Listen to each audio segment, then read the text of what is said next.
बात धार्मिक आस्था की हो तो उस पर सवाल नहीं खड़े करने चाहिए, क्योंकि वो लोगों की परंपराओं से जुड़े होते हैं। दुनिया में बहुत सी चीजें सही गलत के दायरे में आती है, पर आस्था को इस दायरे में लाना ठीक नहीं है, क्योंकि ये लोगों की भावनाओं से जुड़ी होती है और भावनाएं ना ही गलत होती हैं और ना ही सही, वो इससे परे हैं। ऐसी ही एक आस्था सनातन धर्म में महिलाओं से जुड़ी है। आपने ये गौर किया होगा कि जब किसी का देहावसान हो जाता है तो उसके अंतिम संस्कार के लिए उसे शमशान घाट ले जाया जाता है, पर इस पूरी प्रक्रिया में पुरुष ही शामिल होते हैं। महिलाओं का शमशान घाट जाना वर्जित होता है। इसके अलावा पार्थिव शरीर को सिर्फ पुरुष ही दाग देते हैं, महिलाएं नहीं देती।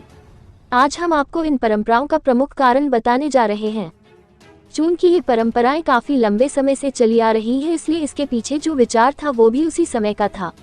सबसे पहला कारण था कि जब मर्द शमशान घाट जाते थे तो घर की साफ सफाई, उसकी देखभाल करने की जिम्मेदारी किसी को निभानी पड़ती थी, और पुराने समय में महिलाएं ही सिर्फ घर का काम किया करती थी, तो ये काम भी उन्हें ही करना पड़ता था।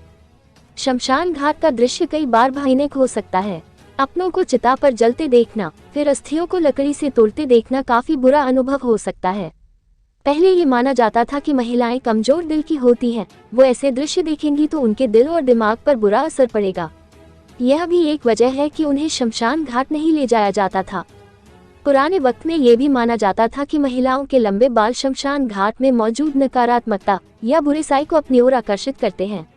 भूत प्रेत जल्द ही खुले या लंबे बालों की ओर आकर्षित हो जाते हैं, उसके जरिए इंसान में प्रवेश कर जाते हैं। इस कारण से भी महिलाओं को शमशान घाट से दूर रखा जाता था। जब लंबे बाल और बुरे साए की बात हो ही रही है तो इससे जुड़ा एक कारण ये भी है कि विवाहित औरतों को शुद्ध नहीं माना जाता था, इस वजह से वो शमशान घाट नहीं जाती थी, और अविवाहित औरतों को लिए मानते थे कि वो पवित्र होती थी तो ऐसे शरीर पर भूत प्रेत जल्दी हमला कर देंगे। हमने ऊपर बताया कि ये मान्यता है कि बालों के जरिए बुरी शक्तियां इंसान के शरीर में प्रवेश करती हैं। इस कारण से खुद को शुद्ध करने के लिए पुरुष अपना मुंडन करवा लेते थे, पर महिलाएं ऐसा नहीं कर सकती थी, इसलिए उन्हें शमशान नहीं जाने दिया जाता था। महिलाएं क्यों नहीं देती दाग? अब इस सवाल का भी जवाब दे देते हैं कि महिलाएं दाग क्यों नहीं देती। पहली वजह तो यही है कि जब उनका शमशान घाट जाना वर्जित है तो वो दाग भी नहीं दे पाएंगी। वर्जित क्यों है, इसके कारण हमने ऊपर आपको बता दिए। इसके अलावा पुराने वक्त में बेटा होना किसी भी दंपत्ति के लिए जरूरी माना जाता था, क्योंकि बेटा होने से ही माता पिता को मोक्ष की प्राप्ति होती थी। जीवन और मरण के चक्र से मुक्त होने को ही मोक्ष कहा गया है। ऐसे में अगर बेटे की जगह बेटी या कोई महिला दाग देती है तो मृतात्मा को मोक्ष की प्राप्ति नहीं होती है।